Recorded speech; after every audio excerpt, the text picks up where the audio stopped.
So, welcome back. We're in chapter 27 and 28 of Matthew. We're wrapping up Matthew today, so fantastic. We'll be starting Mark next time, tomorrow, but today we're wrapping up Matthew. And so you can see, if you look at Matthew 27 and 28, that it is given to the crucifixion narrative and the resurrection narrative, the story of how those events developed.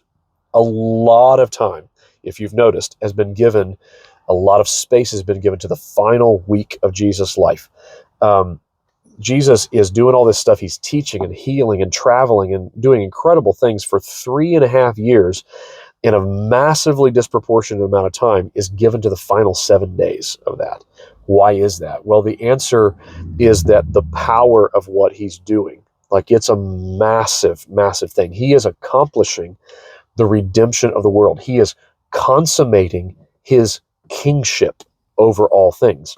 And so, literally, when Jesus is delivered to Pilate, it's almost as though he is being kinged. He's being crowned, and it's kind of structured in that way. So he is brought before the leaders of the land, the high priest, the religious leader.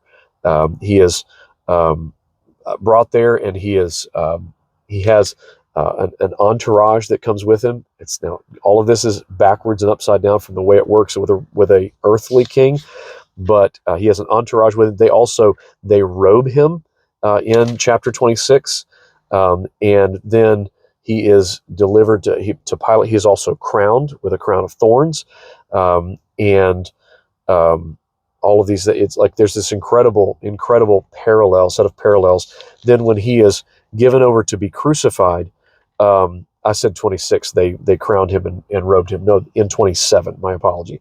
Chapter 27.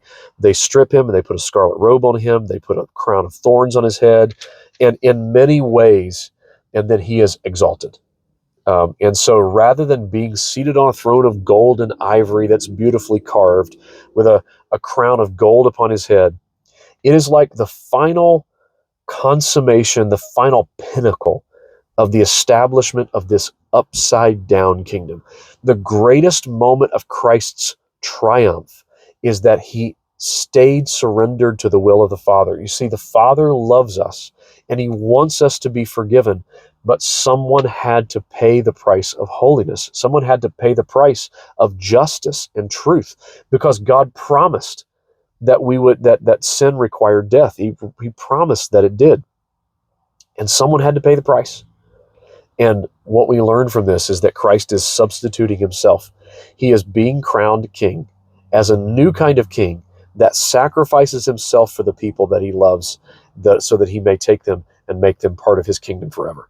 And that's a marvelous, marvelous thing. And then it's an amazing, amazing thing that he is proclaimed king with a banner over his head. This more of his enthronement, right?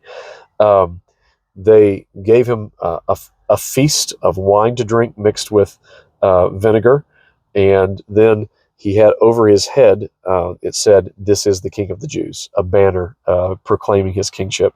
And those around him, instead of cheering and saying, "Long live the king," they mocked him and called for his death.